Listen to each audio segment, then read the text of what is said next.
What do I think about Pokemon Sword and Pokemon Shield?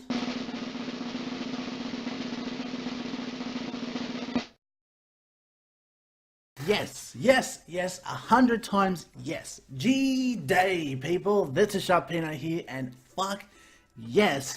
Pokemon Sword and Pokemon Shield, for me, get the big thumbs up of approval. Oh my god, this game looks so amazing. I cannot wait to look at this game. I cannot wait to play this game. Seriously, this game has a lot going for it. And yeah, this is for let me get my words together. For the longest time, I haven't been really excited with the latest Pokemon games that come out, but I can honestly say that Pokemon Sword and Shield have finally given me a game that's worth caring about, that actually I'm looking forward to playing. Even before I get people saying, oh, Pokemon Let's Go Pikachu and Let's Go Eevee wasn't that bad. Well, put it this way, I didn't buy a Switch to play Pokemon Let's Go on either one. So the fact that I'm considering buying a Switch right now because of this game coming out at the end of the year would definitely be one to say that, yeah, Pokemon Shield and Pokemon Sword are games that are worth buying the Switch just for that. But of course, you've got other games on the Switch as well. You've got Super Smash Brothers, you've got Splatoon 2, yes, you've got Pokemon Let's Go, both versions. I mean, there's a lot of games that are coming onto Switch, and I definitely can see that these two games are going to be game changers for Gen 8. And I mean, like I said, watching the trailer, you just know that there's a lot going for this. I mean, you got the new Galar region, you had a look at, you know, the new player character sprites, and you got the walking around all the environments, and they look fucking amazing, I gotta say. Like, I've never been blown back by a game ad in such a long time, and this was just very, very enjoyable to watch, and very exciting to see what's going to be coming up from now until then in late 2019 when it's due to be coming out.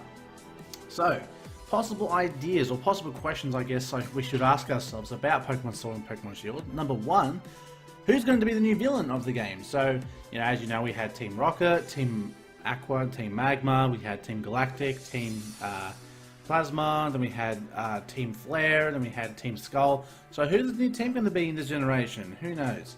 I mean, one could suggest that either they're going to bring back an old team, which really wouldn't make sense, but I mean, they did that for Ultra Sun, Ultra Moon, so I guess anything's really possible if they decide to want to add or revamp another enemy team and bring them back in. But considering this is an entirely new region, I would hope they don't reuse another team and just create a whole new team in general. Okay, gyms are back. Apparently, a lot of the old Pokemon mechanics from Gen 6 is back in this game. So apparently there's gyms, apparently there's random encounters, which I'm excited for, because one of the biggest things that I hated about Pokemon Let's Go was the fact that there's no, you know, walk into a bush, there's a Pokemon. I mean, the Pokemon is there walking around everywhere. So the excitement for shiny hunting would definitely be lost there, because you wouldn't know until you actually run into the Pokemon. But, you know, I don't know if they're going to create a new type of shiny hunting technique. I mean, they did before. I mean, they had SOS from Gen 7, the Masuda method. I wonder if there's going to be another one. I don't think there would be. But, I mean, you never know. I mean, they could incorporate SOS, but, I mean, that's just an Alolan concept. I don't know how they're going to incorporate it in this generation, but only time will tell to see if they're actually going to get rid of SOS, or they're going to create a new type of shiny technique, shiny hunting technique, whether it be random, which is just normal hunting. Then you've got Poké Radar, then you've got Masuda, and all that shindig. So who knows what could be seen here as far as new techniques for shiny hunting. The stadium cut at the end. I actually want to talk about this. This actually does bring a bit of nostalgia back for me, because it reminds me a lot of the Pokemon Stadium 1 and 2 concept. Now, I don't know if they're going to incorporate that into the game, but from what it looks like they're going to have sort of like a Battle Frontier sort of setup to this, where, you know, you've got the tournament approved shirts on, you walk into a big stadium full of people, you take on a lot of people, and yeah, like, it could be a story incorporated theme, or it could be just a post-story game thing here. So again, just something to look forward to when the game comes out. And hopefully, there's one thing I would like from this game here. Now, I noticed when they were doing Ultra Sun, Ultra Moon, they were dropping spoiler after spoiler after spoiler, literally like once or twice a month. It was like, to the point where the game came out, it just didn't feel very exciting to play, because you already knew how to play the game, what to expect and all that. So Pokemon, if there's one thing I could ask of you guys, is don't advertise everything in this and up from now to the release of the game, because I think a lot of us old gamers do miss learning things for ourselves. It's not to say that we don't appreciate it, but as gamers, the whole point of playing a new game is to actually play a game and actually explore it and actually learn and, you know, pick up things as we go along. So I definitely look forward to that when that comes here.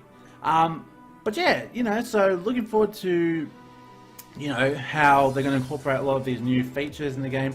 Now let's talk about the starters. Now this is like the biggest controversial point of every Pokemon generation, is which is the best starter, which is the worst starter, and so on and so forth. Now, I've got to say all three of them are pretty good. All three of them. So you got Grookey, the Grass Monkey, Score Bunny, the Fire Bunny, and Sobble, the like chameleon little tadpole looking thing. It's sort of like what Froakie is like. So yeah, so all three starters, I don't think it's been a while since we've had a lineup of starters where one wasn't so heavily, so downtrodden versus, I mean, last generation, Jesus, I mean, Popplio got shit on, absolutely shit on in the Alolan announcement. So at least we're not seeing it, at least for now anyways, in this generation. The only thing is, we're just saying, please Score Bunny, don't be another firefighting type. God, we have enough firefighting types as it is. We don't need any more. Just stop, okay? Just stop. We have enough. So all I can say to you guys is, if you want to play Pokemon Sword and Pokemon Shield, buy a damn Switch, because I'm definitely going to be doing that.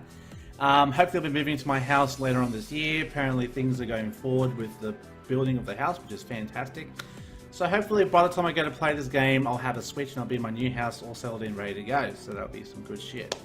Alright, so I figured I'd do a double up for this video. So considering that we are talking about some of the starters, as mentioned, you know, Grookey, Score Bunny, and Sobble, I figured I would go ahead and rank the Gen 8 starters from start to finish based off just the starter Pokemon, not the evolutions, but just off the starter Pokemon themselves. And rank, you know, gold, silver, bronze to the 3 stars that I feel are the best of the 3 or the worst of the 3, and I give my reasons accordingly. So let's go through the list. So first off is Kanto.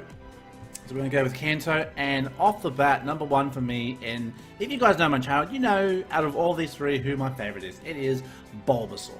Now for me, Bulbasaur was one of my favourites just because, I mean, I like the design, you know, it's grass poison, and for me it was a pretty good Pokemon. Like, I always used it when I was playing, you know, like Red and Yellow, because they were my first 2 Pokemon games. I didn't actually own Blue, I only owned Red and Yellow. And I always picked Bulbasaur. I just liked Venusaur. It was, you know, pretty good Pokemon. And as far as Bulbasaur is concerned, it was a pretty good Pokemon, in my opinion anyways. You know, it helps you out in the first 2 gyms, and it was just a good Pokemon around. And then next off, we have Squirtle. Again, like Blastoise, but, you know, based on Squirtle, you know, great design. I like Squirtle. And lastly, Charmander. And the reason why I put Charmander at the bottom is because I see Charmander as the favorite upon a lot of people. And look, no offense, but look, unpopular opinion, I just don't like Charmander. Like, that's just me. Out of all 3 of them, I probably like Bulbasaur the best and Charmander the least. But not to say that I don't think it's a bad starter. I'm just saying, comparing it to the 3 starters, it is, in my opinion, the weakest of the 3. That's my opinion. Just remember, guys, this is my opinion, my opinion, my opinion. Please don't jump right on my throat. Okay, so now we head to the Johto region, and we have, of course, Totodile, Cyndaquil, and Chikorita. Number 1, I think you guys won't be surprised, is Totodile. I think Totodile was just the all-time favorite of these set of generations. You know, I think it's got a, you know, again, great design, great Pokemon, has great evolutions, and yeah, out of all 3 of them, this was just the strongest. And number 2, now this is where I think people are going to start getting a bit, you know, but I think number 2 would be Cyndaquil, and number 3 would be Chikorita. I think Chikorita really copped a lot of flack from the fan base. I think, I don't know, it's a toss-up between Cyndaquil and Chikorita. Both of them have received a lot of a lot of hatred from the fan base. But in my opinion, I think Cyndaquil is actually okay, you know, becoming Typhlosion, and it actually is a cool design with the flames on the back of it, so I think it's good there. Chikorita though, again, I don't think Chikorita is a bad starter, but I mean, of all the starters, I don't think Chikorita is one of the best starters.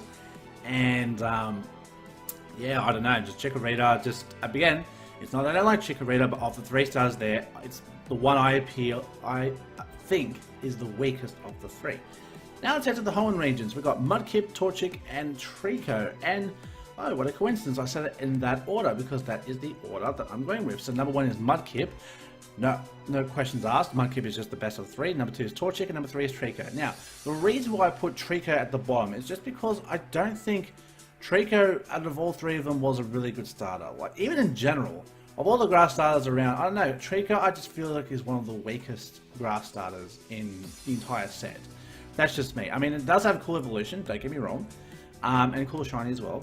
But I just feel like Mudkip and Torchic really got good buffs, good stats really from, you know, from the get-go. I mean, everyone's loved Mudkip's looks, everyone liked Torchic, you know, because it becomes a Blaziken, but Treecko, there's really nothing there to be like, oh wow, Sceptile, ooh, you know, just, for me there just wasn't that appeal.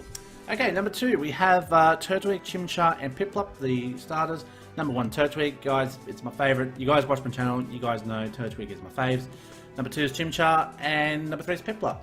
Now, funnily enough, my favourite starters of each type is actually in this generation. So, Grass and Fire, Turtwig and Chimchar, they are both my favourite starters over all the starters of the generation. So, Turtwig and Chimchar are my favourite Grass and Fire starters. Piplup, again, I don't know if it's because Dawn used it and they just, you know, monopolized the absolute fuck out of it. Empoleon's pretty good. You got to see Barry use it in the generation, but again, it's not that I think Piplup's a bad Pokemon, I just think of the 3 starters, Piplup is the weakest of the 3.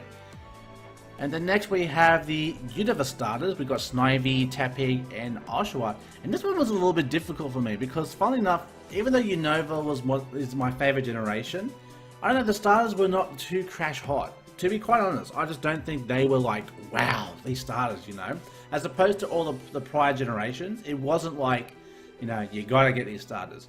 So number 1 for me, for the Universe stars, is Tepig. And that's only because I love watching, you know, Tepig on the anime. Tepig! You know, just flaring up like that. Number 2 would be Snivy, and number 3 is Oshawott. And I don't know, guys, I really think Oshawott is probably the weakest of the water starters over all generations. I don't know, just Oshawott just never really, I don't know, it just never really appeals to anyone. It's never like, you know, oh my god, I gotta get Oshawott. Just, I don't know. Snivy's good because it becomes superior, and I mean, competitive wise, it's pretty good. So, you know, Snivy at least has a good design. And Tepig I just like out of all 3 because I personally think it's the best. But Oshawott, weak bro, weak. Okay, now the Kalos region. Now we got ourselves Chespin, Fennekin, and Froakie, and in reverse order is my ranking. So number 1 is Froakie, number 2 is Fennekin, number 3 is Chespin. Now the reason why I put Chespin at the bottom is because I just don't, you know, Fennekin and Chespin both, again, just like Chikorita and Cyndaquil, they both received a lot of flack. A lot of people say they don't like Chespin, a lot of people say they don't like Fennekin. Fennekin I honestly think is the weakest of all the fire starters. Me personally, I think that's what it is. It's either that or Litten, just because, you know, both of them they're just not good. I just don't think they're good. You know, but, you know, Froakie is obviously unanimously the best starter. Just like Totodile in that generation, it's the water starter just takes over all. So, you know, but if you think otherwise, I mean, you're entitled to think the way you want to think. But like I said, me personally, Froakie is the best, and Chespin's the worst. Now we go to Alola, and again, this is just one of those things where it's just like, holy shit, look at the disappointment on everyone's faces here. But it's one of those things where, like, a lot of people did like the Pokemon, but everyone just disliked the absolute fuck out of Popular. Like, holy shit. But I think a lot like Bulbasaur, it was one of those things where it received so much hate that you just came to like it. Like, for me, I think Bulbasaur copped a lot of shit. And it got to the point where I just, you know, unpopular opinion, I thought Bulbasaur was pretty good. And I think in this generation, I think it goes the exact same direction where, unpopular opinion, I like Popplio, and I think Popplio is the best of the 3. Number 2 would have to be Rowlet, and number 3 would have to be Litten. And surprisingly, Litten was actually my favorite at the start. Like, I actually liked Litten at the start, but looking at it now, it's like, yeah, like, Litten, I don't know, it just, out of all 3 of them, just seemed very, like, you know, like, okay, it's a cat, it's a fire cat, cool. I know it's a dark type, don't get me wrong, I do like my dark types, but I don't know. Linton as a starter just... And Rowlet was just getting absolutely smothered by the fan base. Like, oh my god, so cute! It's a little owl with a bow tie! Oh my god! And, you know, yeah, that's what a lot of people look for in starters. Okay, so now we finally bring ourselves to the newest Gen 8 region, the Galar region. And now you guys are going to find out which team I'm representing. So, I think for this one though, we'll go from rank 3 through to rank 1. Just to build the anticipation of which team I'm on. So number 3 for me, the starter I feel is the weakest is Scorbunny. And the reason why I say Scorbunny is the weakest is because I feel like the other two, again, just appeal more better to the fan base. I just think that the other two are better. Like Grookey and Sobble I think are pretty good. But Scorbunny though, yeah. I mean, there's that many design common traits between like other past Pokemon. I mean, you've got like Chespin's face, you got like a bit of Veneering in there. I don't know, but I mean, I would love to see the evolutions of these starters to see where this goes, and see what possibly type it would be. A lot of possible scenarios is firefighting. I would even go as far as say it could be fire, maybe electric because of the pattern on his head, or it could be fire fairy, which I would love to see a fire fairy just because it's something different. You know, being a bunny and, you know, fire could be a fire fairy. I don't think so, but it just would be interesting to see.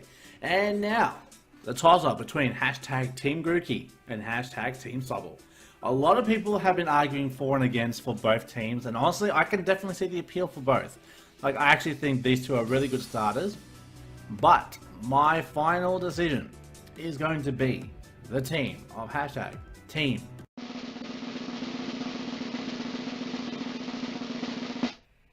Grookey. Love that monkey. Honestly, I loved the monkey when I saw him in the ad, and a lot of people have been like doing memes of like, you know, oh, grass monkey, Grookey's the best, and Pansage just got shit on. It's like, well, no shit, Pansage was a piece of shit. Grookey though, Grookey's a freaking bad mamma jamma. I don't know. I love Grookey. Watching Grookey in the ad and looking at Sobble, I reckon those two would really just do wonders. Like, I think they're two really good starters. I mean, Sobble just appears out of the, you know, the dark, out of the water, cool like chameleon style, almost like a ninja sort of thing, almost like Froakie, you could say. But nah, guys, my vote for Galar the starters is hashtag Team Grookey, Team Monkey, woohoo, you know. So that's going to be my big video for the short. I don't know why I keep saying short. Sword and Shield Pokemon announcement. And also my starter ranks from 1 to 3 for each generation. So hopefully you guys enjoyed this video. If you guys did, make sure you hit the like button down below, because as always, your support is very appreciated. Stay tuned for the, well, hopefully when I've released, you know, the release Pokemon Sword and Shield, I'll be able to bring it to you guys on YouTube's right here. When I get my Switch, get my Elgato, get all that shit rolling, it's going to be hype. So looking forward to that. And again, Pokemon, not too many spoilers, please. We would like to find out for ourselves. So guys, until the next time I see you guys, stay safe, stay sharp, and I'll catch you guys all next time. Later.